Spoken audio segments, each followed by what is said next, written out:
Hello and welcome back to Wren and Martin grammar series. तो आपका एक बार फिर से बहुत बहुत स्वागत है। और जहां तक पार्ट्स ऑफ स्पीच का सवाल है, पार्ट्स ऑफ स्पीच में सबसे लास्ट वाला जो पार्ट्स ऑफ स्पीच होता है उसे हम कहते हैं इंटरजेक्शन। तो इस चैप्टर में हम लोग इंटरजेक्शन के बारे में पढ़ेंगे। और मैं आपको बता दूं कि इंटरजेक्शन ग्रामर का एक बहुत इंपॉर्टेंट चैप्टर नहीं होता है और बहुत कम यूज होने वाली चैप्टर ये, लेकिन फिर भी हम जानेंगे चूंकि ये हमारे कोर्स का पार्ट है, हमारे कंप्लीट इंग्लिश लैंग्वेज का जो आपका क्लास है उसका पार्ट है। और इस बुक में भी है ये इंटरजेक्शन, जो कि चैप्टर नंबर 42 में है। और इंटरजेक्शन का कहीं ना कहीं आपको हेल्प मिलेगा नरेशन में। नरेशन जैसे रिपोर्टेड स्पीच होता है ना, डायरेक्ट स्पीच और इनडायरेक्ट स्पीच, वहां पर जो एक्सक्लामेटरी सेंटेंस जो होते हैं, एक्सक्लामेटरी सेंटेंसेस का जो हम लोग स्पीच चेंज करते हैं, वहां पर इंटरजेक्शन का बहुत जरूरत पड़ता है। तो इसलिए हम लोग इस चैप्टर को पढ़ेंगे। और इसके बाद एक चैप्टर इस पार्ट में और रह जाएगा जो कि है words used as different parts of speech. उसके बाद फिर आपका आता है इस बुक का सेकेंड पार्ट, जो कि बहुत सारे लोग आप में से लोग डिमांड कर रहे हैं कि सर प्लीज सेकेंड पार्ट जरूर पढ़िएगा, क्योंकि उसमें बहुत कुछ है, सिंथेसिस है, क्लाउजेस है, बहुत सारा चीज है। बिल्कुल मैं उसे भी पढ़ाऊंगा। चलिए तो जानते हैं इंटरजेक्शन के बारे में। इंटरजेक्शन होता क्या है, तो ध्यान देंगे। देखो इंटरजेक्शन का काम क्या होता है। जैसा कि अगर आपको ग्रामर पे अच्छा कमांड करना है तो आपको सभी पार्ट्स ऑफ स्पीच को बिल्कुल बेसिक से एडवांस लेवल तक पढ़ना होता है, तभी आपका इंग्लिश ग्रामर पे पकड़ बहुत अच्छा होता है। तो हर वर्ड्स जो होते हैं ना, हर वर्ड्स का अपना फंक्शन होता है। जैसे कि नाउन का फंक्शन होता है नाम बताना, ठीक है, मतलब सब्जेक्ट या ऑब्जेक्ट के जगह पे आना। और जो प्रोनाउन होता है वो नाउन को रिप्रेजेंट करता है। एडवर्ब होता है, एडवर्ब मॉडिफाई करता है वर्ब, खुद एक एडवर्ब दूसरे एडवर्ब को, उसके बाद एडजेक्टिव को। और एडजेक्टिव का अगर बात करें तो एडजेक्टिव नॉन और प्रोनाउन को मॉडिफाई करता है, कंजंक्शन जोड़ने का काम करता है, प्रेपोजिशन रिलेशन बताने का काम करता है। तो उसी तरीके से जरूर इंटरजेक्शन का भी अपना कुछ ना कुछ काम होगा सेंटेंस में। बट मैं आपको बता दूं कि इंटरजेक्शन कहीं से भी किसी भी सेंटेंस में ग्रामेटिकली किसी सेंटेंस से कनेक्टेड नहीं होता है। मतलब सभी वर्ड्स को देखोगे ना, सभी दूसरे पार्ट्स ऑफ स्पीच को देखोगे तो कहीं ना कहीं सेंटेंस के अंदर दूसरे parts of speech grammatically connected होते हैं एक दूसरे के साथ, लेकिन इंटरजेक्शन सेंटेंस के साथ ग्रामेटिकली कनेक्टेड नहीं होते हैं। इसका मतलब है कि सेंटेंस से अगर आप इंटरजेक्शन को बाहर भी निकाल दोगे ना तो भी सेंटेंस में कोई प्रॉब्लम नहीं होगा, ग्रामर का उसमें कोई भी एरर नहीं होगा। तो देखो इंटरजेक्शन है क्या एक्चुअल में। इंटरजेक्शंस आर वर्ड्स और फ्रेजेस। इंटरजेक्शन हम वैसे वर्ड्स या फ्रेजेस को बोलते हैं used to express sudden and strong emotions, reactions और एक्सक्लेमेशंस। तो इंटरजेक्शन हम वैसे वर्ड्स या फ्रेजेस को बोलते हैं जिनका काम होता है इमोशन बताना। भाई इमोशन भी कैसा, ये इमोशन आपका सडन होगा और स्ट्रॉन्ग होगा। देखो सडन का मतलब क्या होता है, सिंपल सी बात है। जब भी हम कुछ बोलते हैं तो बोलने से पहले हम पहले सोचते हैं कि बोलना क्या है और फिर बोलते हैं। हालांकि ये चीज इतना फास्ट होता है कि पता नहीं चलता है कि हम कब सोचे और कब बोले।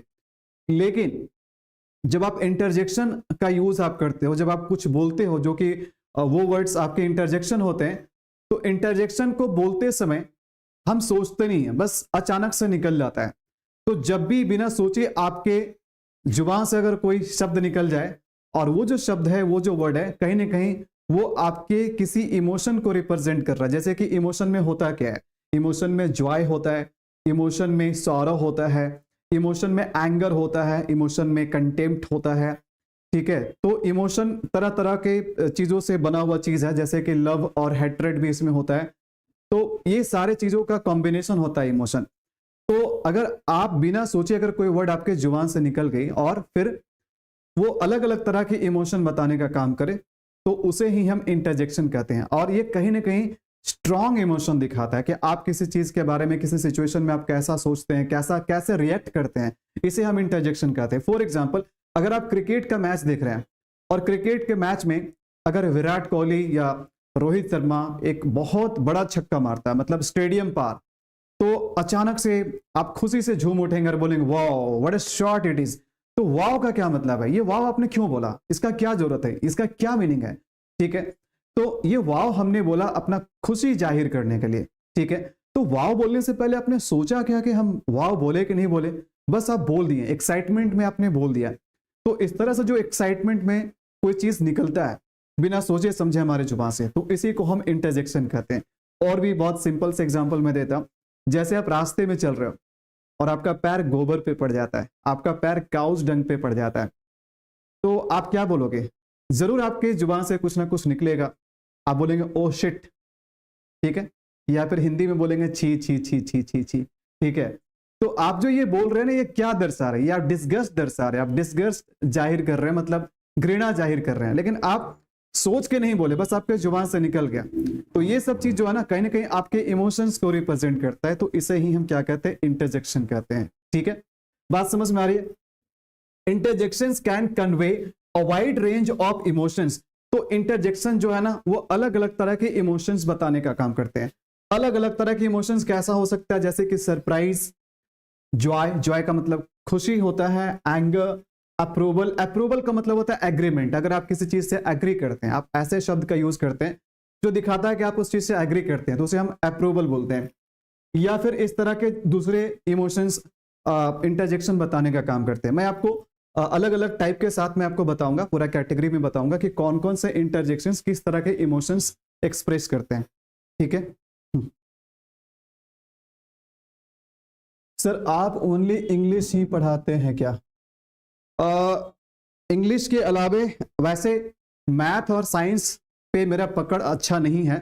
इसके अलावे मैं हिंदी भी पढ़ाता हूँ, हिंदी व्याकरण में पढ़ाता हूँ, लेकिन वो ऑफलाइन बैच में मैं पढ़ाता हूँ। और एसएसटी भी कभी कभी पढ़ा लेता हूँ, बट वो मेरा पार्ट टाइम है।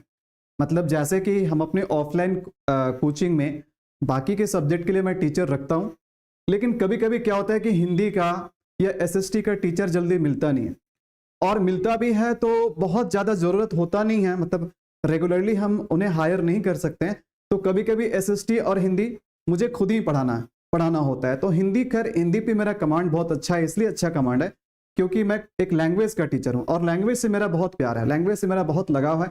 अभी मैं फ्रेंच भी सीखने का कोशिश कर रहा हूँ, स्पेनिश भी सीखूंगा, लेकिन अभी फिलहाल में इंग्लिश में मैं अपने आप को अच्छा मानता हूँ।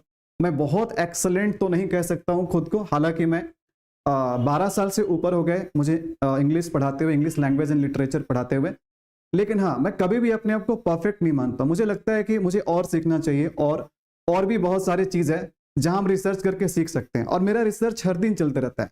रिसर्च इसलिए चलता है कि हम कैसे आसान तरीके से कंसेप्ट को आपको समझा पाए, ठीक है।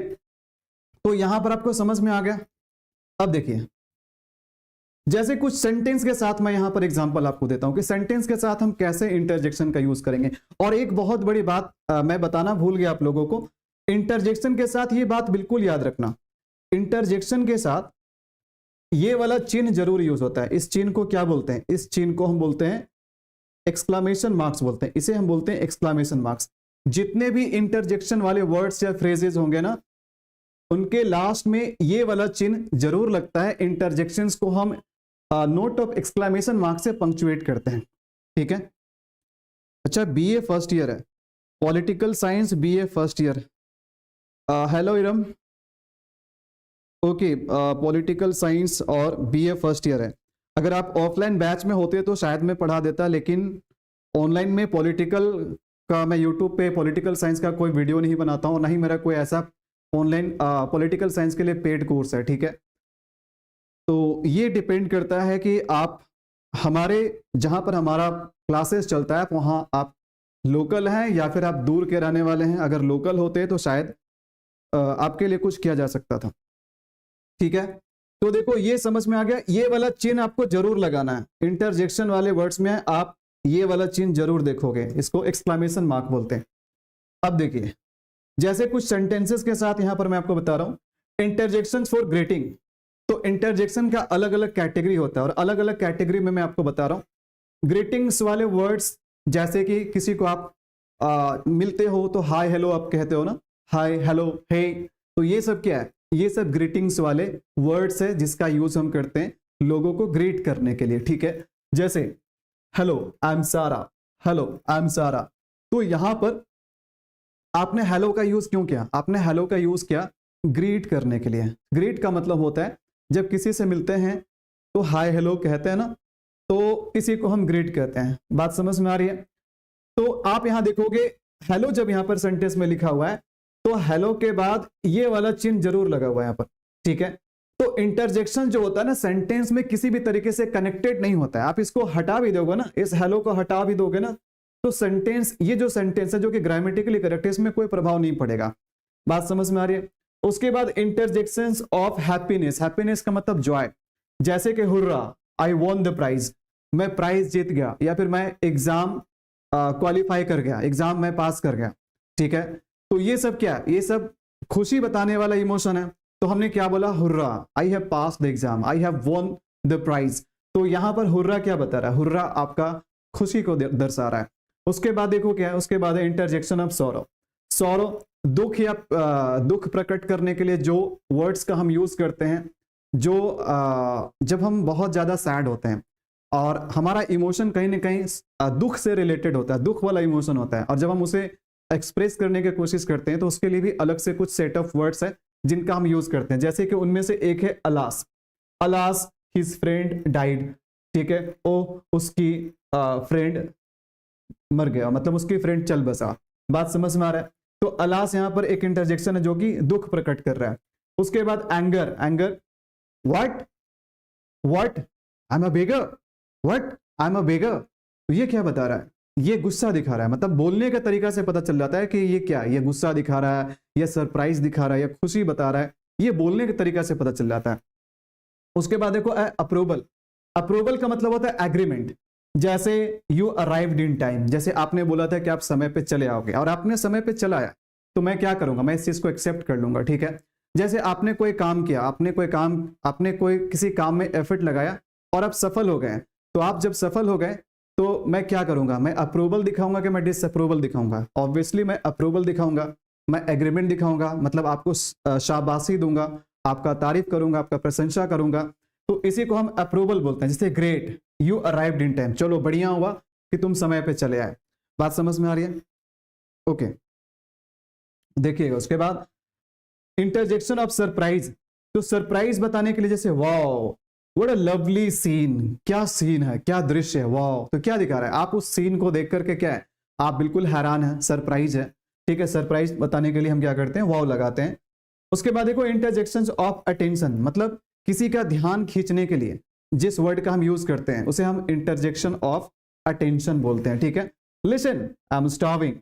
तो कभी कभी बोलते हैं ना लिसन, सुनिए, लिसन। तो लिसन भी बोलते हैं। हालांकि देखा जाए तो लिसन अपने आप में एक वर्ब है, लेकिन इस वर्ब के बाद भाई हमने ये वाला चिन्ह लगा दिया, मतलब ये चिन्ह लगा करके हमने साबित कर दिया कि ये अभी हम इसका यूज वर्ब की तरह नहीं कर रहे हैं, इसका यूज अभी हम कर रहे हैं इंटरजेक्शन की तरह। और क्यों कर रहे हैं? सामने वाला का ध्यान खींचने के लिए। Listen, I am starving, listen, देखो मैं भूखों मर रहा हूं, या फिर लिसन आई एम हंग्री। तो ये क्या किए? आपने उसके ध्यान को अपने और आकर्षित किया, उसको खींचा, ठीक है। उसके बाद देखो क्या है, उसके बाद इंटरजेक्शन फॉर शॉक। शॉक बताने के लिए, शॉक भी एक तरह से सरप्राइज ही होता है। जैसे what you have done, what you have done. तो ये अलग अलग तरह के इमोशंस बता रहे हैं जिसको यहां पर सेंटेंसेस में मैंने आपको यूज करके बताया। उसके बाद देखो हम लोग अलग अलग, जैसे सबसे कॉमन अगर इंटरजेक्शंस की बात करें जो बहुत ज्यादा स्पीकिंग में यूज होता है, तो कॉमन इंटरजेक्शन में देखो ये सब है। वाव, देखो वाव है, wow, oh, oops, hurray, alas, well, oh my goodness, hey, hello, what. तो ये सब बहुत ही कॉमन इंटरजेक्शंस है जो बहुत ज्यादा यूज होता है। इसके बाद हम अलग अलग कैटेगरी की बात करें तो सबसे पहले हम शुरू करते हैं इंटरजेक्शन ऑफ ग्रीटिंग्स। तो ग्रीटिंग्स के लिए हम कौन कौन सा, जैसे हम किसी को राम सलाम करते हैं ना, जब मिलते हैं किसी से तो हाय हेलो करते हैं, गुड मॉर्निंग बोलते हैं, तो ये सब क्या है? ये सब भी इंटरजेक्शन है, लेकिन इन्हें हम कहेंगे इंटरजेक्शन ऑफ ग्रीटिंग्स। जैसे कि हाय, हेलो, हे, तो ये सब जो है ना, ये भी सब इंटरजेक्शन है, क्योंकि देखो सभी के लास्ट में ये वाला चिन्ह जरूर लगा हुआ है, ये वाला चिन्ह जरूर लगा हुआ है। और इनका यूज हम करते हैं ग्रीटिंग्स के लिए, इनका यूज हम करते हैं ग्रीटिंग्स के लिए। जब हम किसी से मिलते हैं या किसी से जब मैसेज पे चैट शुरू करते हैं, बातचीत शुरू करते हैं, तो हम ग्रीटिंग से शुरू करते हैं, हाय हेलो हे बोल करके हम शुरू करते हैं, ठीक है, गुड आफ्टरनून, ओके। तो देखो देन उसके बाद बात करें तो इंटरजेक्शन ऑफ जॉय। जॉय का मतलब हैप्पीनेस, जो हैप्पीनेस बताने का, जो हैप्पीनेस, जो इंटरजेक्शन हैप्पीनेस बताते हैं उसको हम इंटरजेक्शन ऑफ जॉय कहते हैं। जैसे हुर्रा, अच्छा हुर्रा को कुछ कुछ लोग हुर्रे भी बोलते हैं, तो इसमें कोई दिक्कत नहीं है, आप हुर्रे भी बोल सकते हैं, कुछ लोग हुर्रे भी बोलते हैं, कुछ लोग हुर्रा बोलते हैं, कुछ लोग हुर्रे बोलते हैं। क्या आप जब एग्जाम में फेल कर जाते हैं तो ऐसे बोलते हैं क्या, हुर्रा आई हैव फेल्ड? नहीं ना, एग्जाम में फेल करना खुशी की बात नहीं है, ये सौरव का बात है, ये दुख की बात है, ठीक है। तो वहां पर हम हुर्रा का यूज नहीं करेंगे। जब हम बहुत ज्यादा एक्साइटेड हैं, हमारे अंदर बहुत सारा खुशी है, तो अपने खुशी को जाहिर करने के लिए हम हुर्रा का यूज करते हैं। तो हुर्रा को कुछ लोग हुर्रे भी बोलते हैं, तो इसमें कोई दिक्कत नहीं, दोनों चलता है। वाव हो गया, गुड, चीयर्स, कॉन्ग्रेचुलेशन। तो कॉन्ग्रेचुलेशन हम कब बोलते हैं किसी को? कॉन्ग्रेचुलेशन हम बोलते हैं खुशी जाहिर करने के लिए, बधाई देने के लिए। तो कॉन्ग्रेचुलेशन भी यहां पर क्या हो जाएगा, ये एक तरह से इंटरजेक्शन का काम करेगा। और बहुत लोगों को जब कॉन्ग्रेचुलेशन का स्पेलिंग याद नहीं रहता है, तो शॉर्टकट में लोग क्या करते हैं, शॉर्टकट में लोग कॉन्ग्रेट्स, शॉर्टकट में लोग इसको क्या करते हैं, कॉन्ग्रेट्स बोलते हैं, और इसके बाद ये वाला चिन्ह लगा देते हैं। तो ये भी एक तरह से इंटरजेक्शन ही हो गया, कॉन्ग्रेचुलेशन का शॉर्ट फॉर्म हो गया कॉन्ग्रेट्स, ठीक है, ओके। उसके बाद देखो क्या है, इंटरजेक्शन ऑफ सरप्राइज, सरप्राइज बताने वाला, सरप्राइज बताने वाला इंटरजेक्शन कौन कौन है? तो इसमें है व्हाट। आप जब बहुत ज्यादा हैरान होते हैं तो किसी के बात को सुनकर व्हाट, मतलब आप क्या किए, इस तरह से एक्सप्रेशन जो आपने दिखाया ना, ये कहीं ना कहीं आपके सरप्राइज को शो कर रहा है। उसके बाद है आह, वाओ, ओ माय गुडनेस, ये सब क्या कर रहा है, ये सरप्राइज बता रहा है। उसके बाद अगर हम बात करें तो है इंटरजेक्शन ऑफ सोरो, दुख प्रकट करने के लिए कौन कौन सा वर्ड्स का हम यूज करते हैं, दुख प्रकट करने के लिए कौन कौन सा? सर वैलिड का मीनिंग एक्सप्लेन कर दीजिए। वैलिड का मीनिंग तो बहुत डिफिकल्ट है नहीं, वैलिड का मीनिंग में आपको क्या दिक्कत लग रहा है? वैलिड का मतलब होता है क्रेडिबल, मतलब वैसा चीज जिसका कोई अपना, मतलब उसका अप्रूवल है, उसका एक्सेप्टेंस है। मतलब देखिए कोई भी चीज, जैसे आपका कोई, जैसे रिचार्ज ही आप करवाते हैं, आप रिचार्ज जब करवाते हो तो उसमें एक वैलिडिटी दिया जाता है कि इतने दिनों में ये खत्म हो जाएगा। तो वैलिड का सिंपली मतलब है कि लोग उसको एक्सेप्ट करते हैं, ऑफिशियली कोई चीज अगर एक्सेप्टेड है, लोग उसको अप्रूव करते हैं, तो उसका मतलब वो वैलिड है। और अगर किसी चीज को लोग अगर उसको एक्सेप्ट नहीं करते हैं, उसको रिजेक्ट करते हैं, तो वो वैलिड नहीं है। तो वैलिड कोई बहुत डिफिकल्ट वर्ड तो नहीं है कि उसका मीनिंग में आपको दिक्कत होगा। देखिए सौरव बताने के लिए कौन कौन सा, सौरव बताने के लिए कौन कौन सा यहाँ पर इंटरजेक्शन है। एक तो है अलास, सबसे ज्यादा यूज होता है सौरव बताने के लिए अलास। उसके बाद है ओ, ओ नो, उप्स, आउच, डैम। तो इसका यूज हम करते हैं सौरव बताने के लिए, दुख प्रकट करने के लिए। उसके बाद देखो क्या, इंटरजेक्शन ऑफ अप्रूवल, अप्रूवल का मतलब हो गया एग्रीमेंट, अप्रूवल का मतलब हो गया एग्रीमेंट, अप्रूवल का मतलब हो गया एग्रीमेंट। जैसे वेल डन, अगर किसी ने बहुत अच्छा काम किया तो आप क्या करोगे, आप उसको तारीफ करोगे, आप उसको इनकरेज करोगे, आप शाबाशी दोगे, है ना। तो okay, what is your question that's you asking? Okay, तो यहां पर अप्रूवल बताने वाला भी कुछ कुछ इंटरजेक्शन होता है, जिसमें है well done, Bravo, brilliant, great. आप देखते होंगे, आप खुद भी ग्रेट वर्ड का बहुत ज्यादा यूज करते होंगे। अगर कोई किसी काम में सफल हो गया, ठीक है, या किसी ने कुछ अच्छा काम किया, तो आप क्या बोलते हो, ग्रेट, बहुत बढ़िया, ग्रेट। तो ये क्या दिखा रहा है, ये आपका अप्रूवल दिखा रहा है कि आप उस चीज को अप्रूव कर रहे हो, मतलब उसको एक्सेप्ट कर रहे हो आप उसको। तो इसको हम क्या बोलते हैं, इंटरजेक्शन ऑफ अप्रूवल। देखो उसके बाद होता है फेयरवेल, फेयरवेल बताने वाला इंटरजेक्शन, फेयरवेल बताने वाला इंटरजेक्शन। फेयरवेल का मीनिंग तो आपको पता ही होगा, ठीक है। किसी को बाय जब हम बोलते हैं ना, किसी को जब हम विदा करते हैं, तो उसको बोलते हैं फेयरवेल। तो फेयरवेल वर्ड खुद अपने आप में, जो फेयरवेल वर्ड जो है ना, अगर हम इसके बाद, अगर फेयरवेल वर्ड के बाद अगर हम ये वाला चिन्ह लगा देते हैं, तो ये खुद अपने आप में क्या हो जाता है, इंटरजेक्शन होता है। तो जब आप किसी से आप डिपार्ट कर रहे होते हैं, जब आप एक तरह से मतलब सेपरेट हो रहे होते हैं, तो उस समय हम फेयरवेल वाले वर्ड्स का यूज करते हैं, ठीक है। तो फेयरवेल बताने के लिए भी कुछ कुछ अपने तरह के कुछ कुछ इंटरजेक्शंस होते हैं, जिनमें है गुड बाय। तो देखिए सिंपल सा मतलब है, कोई भी वर्ड आप यूज किए हैं और उस वर्ड के बाद आप फुल स्टॉप ना लगा करके आप ये वाला चिन्ह लगा रहे हैं, तो इसका मतलब है कि आप उनका यूज कर रहे हैं, इंटरजेक्शन की तरह यूज कर रहे हैं। तो आप खुद बताओ कि ये सारे जो वर्ड्स है, गुड बाय हो गया, फेयरवेल हो गया, बाय हो गया, ये सब क्या बताता है, ये सब कब आप यूज करते हो, जब आप एक दूसरे से सेपरेट हो रहे होते हो, जब आप जब जा रहे हो तो जब आप एक दूसरे से विदा विदा ले रहे होते हो तब आप इसका यूज करते हैं, तभी आप फेयरवेल वर्ड बोलते हैं या गुड बाय बोलते हैं या बाय बोलते हैं। ठीक है, समझ में आ गया। उसके बाद है इंटरजेक्शन ऑफ मिस्टेक्स। जब आपसे कोई चूक हो जाती है, आपसे कोई चूक हो जाता है ना, चूक मिस्टेक हो जाता है, तो उस समय हम किस तरह के वर्ड्स ऑटोमेटिक हमारे जुबान से निकलता है, तो निकलता है उप्स। अब जैसे हम लिख रहे हैं, ठीक है, हम लिख रहे हैं और लिखते लिखते हमारा स्पेलिंग गलत हो गया। जैसे कहने का मतलब है कि हमने एक वर्ड लिखा, जैसे हमने एक वर्ड लिखा, जैसे मैं मिस्टेक ही लिख रहा हूं, तो मैं लिखा MISSTAKE। अब मुझे लगा कि कहीं ना कहीं इस स्पेलिंग को लिखते समय मुझसे गलती हो गया। गलती क्या हो गया, यहाँ पर हमने डबल एस लगा दिया, तो मैं क्या बोलूंगा, उप्स। मतलब ये उप्स कब बोलते हैं, जब आपसे कोई मिस्टेक हो जाता है तो आपकी जुबान से ये वर्ड निकलता है उप्स। ठीक है, तो मिस्टेक्स बताने के लिए उप्स हो गया, सॉरी हो गया, शिट हो गया, ओह ओ नो। आप कहीं पर टारगेट लगाए हो, निशाना साध रहे हो और निशाना आपका चूक जाता है, तो आप क्या बोलते हो, उप्स, ओ शिट। ठीक है, तो ये सारे वर्ड्स जो है ये क्या बताता है, मिस्टेक बताता है। Okay, what is next, then attention. किसी का ध्यान खींचना हो तो किसी का अटेंशन ड्रॉ करने के लिए, किसी का ध्यान आकर्षित करने के लिए भी कुछ वर्ड्स होते हैं जिनका हम यूज करते हैं। जैसे कि हो गया लिसन। जब आप किसी से बात कर रहे होते हो और आप चाहते हो कि सामने वाला व्यक्ति आपके बातों को ध्यान से सुने या आपकी तरफ ध्यान दे, आपके तरफ अटेंटिव रहे, तो आप बोलते हो देखिए मेरा फंडा बिल्कुल क्लियर है, देखिए मेरा फंडा बिल्कुल क्लियर है। तो यहां पर आप देखिए वर्ड क्यों बोलते हैं, पहले उसका ध्यान खींचते आप, है ना। सुनिए, मैं एक बार आपको बता देता हूं, तो सुनिए, देखिए, ये सारे वर्ड जो है ना आप क्यों बोलते हैं, सामने वाला को ध्यान खींचने के लिए बोलते हैं। जैसे इसमें हो गया लिसन, लुक, बिहोल्ड।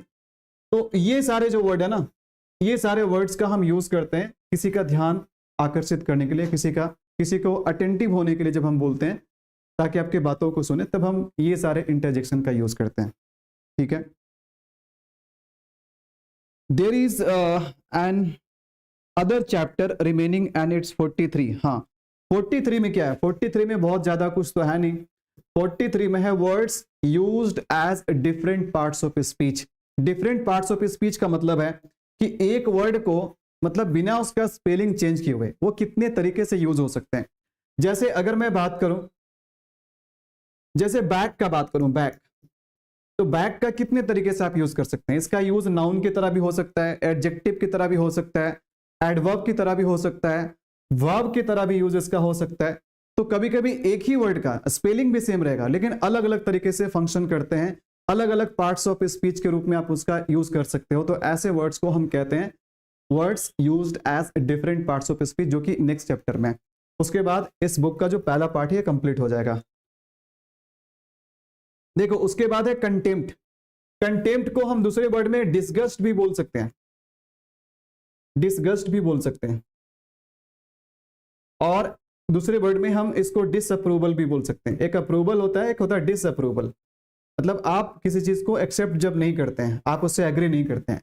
डिसअप्रूवल या डिसगस्ट, मतलब इसका मतलब क्या होता है, घृणा होता है, घृणा होता है, नफरत होता है। नफरत या घृणा दिखाने के लिए या डिसअप्रूवल दिखाने के लिए भी कुछ इंटरजेक्शंस होते हैं जिनका हम यूज करते हैं जब भी हमें कंटेम्प्ट या डिसअप्रूवल या डिसगस्ट बताना होता है। जैसे कि फाई वर्ड जो हमने बोला ना, इसका मतलब क्या होता है, इसका हिंदी में मतलब क्या होता है। हालांकि इंटरजेक्शंस के हिंदी नहीं पूछा करते हैं, क्यों, क्योंकि ये अलग अलग इमोशंस बताते हैं। तो इमोशंस को इमोशंस के लैंग्वेज में ही समझना चाहिए, दूसरे लैंग्वेज में नहीं समझना चाहिए।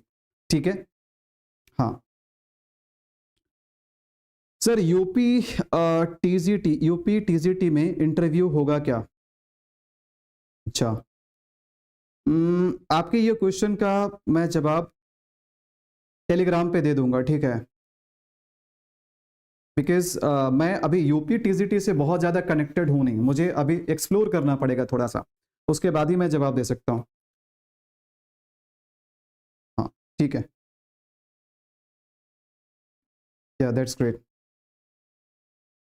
चलिए, तो देखो ये फाइव वर्ड है ना, कभी कभी फाइव हम दो बार लगातार यूज करते हैं, ऐसे फाइव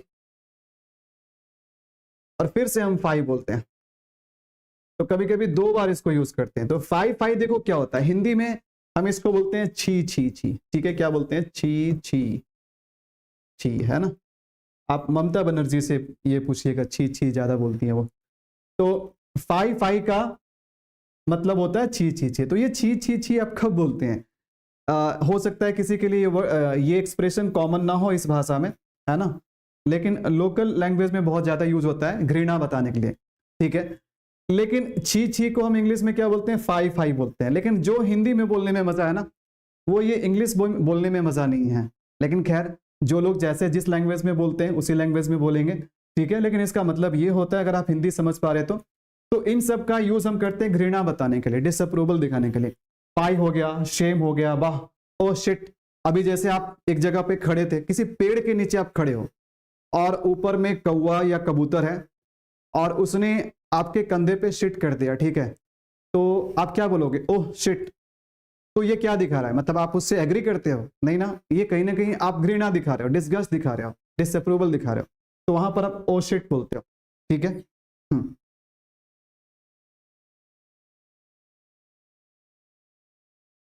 ओके।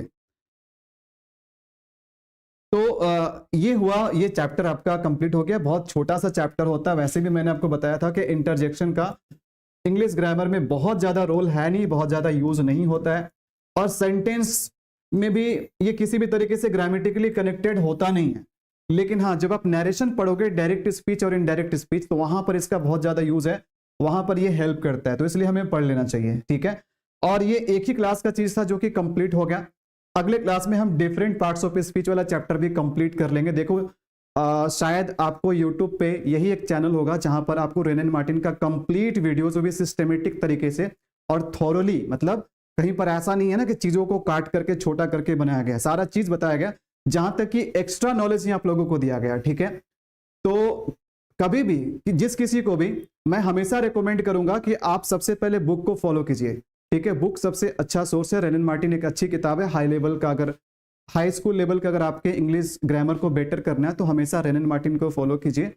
और बुक नहीं है तो बुक जरूर खरीद लीजिएगा रेन एंड मार्टिन का, क्योंकि अच्छे खासे एक्सरसाइज भी आपको उसमें मिल जाएंगे, ठीक है। और कभी भी कोई कंसेप्ट में समझने में आपको दिक्कत आ रहा है तो आप हमारे वीडियोस की ओर मूव कर सकते हैं और वीडियोस को आप देख सकते हैं। और अच्छा लगे तो शेयर और कमेंट जरूर किया कीजिएगा, ठीक है।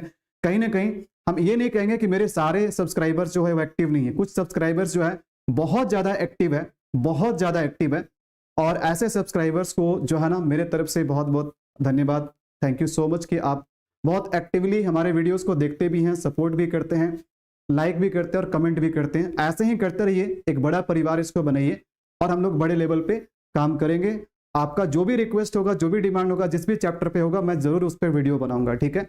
वीडियो अच्छा लगा हो तो आप इसे भी शेयर कीजिएगा, लाइक कमेंट जरूर कीजिएगा। चैनल पर नए हो तो सब्सक्राइब कर लीजिएगा। पीडीएफ के लिए टेलीग्राम चैनल से जुड़ जाइए। मिलते हैं आपसे नेक्स्ट चैप्टर में। Till then, it's a good bye.